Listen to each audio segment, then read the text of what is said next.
યોનર, આ કેસ માત્ર ને માત્ર ભાવનાઓ પર આધારિત છે, પુરાવાઓ પર નહીં.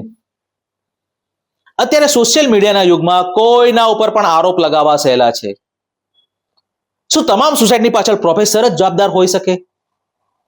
શું તમામ અકસ્માતની પાછળ કોઈ કોન્સ્પિરસી જ હોય? શું તમામ આરોપોને સત્ય જ માની લેવાના? યોર ઓનર, પોલીસ ડિપાર્ટમેન્ટે જલ્દબાજીમાં મારા ક્લાયન્ટને એરેસ્ટ કર્યા છે, કારણ કે એમને ગુનેગાર જોઈતા હતા, સત્ય નહીં.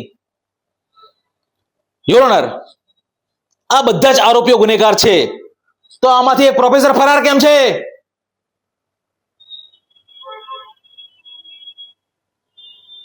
જો કલ્પનાની મૃત્યુ બ્લેકમેલથી થઈ હતી, તો એના મોબાઈલના લાસ્ટ ડિલેટેડ રેકોર્ડ્સની ફોરેન્સિક રિપોર્ટ ક્યાં?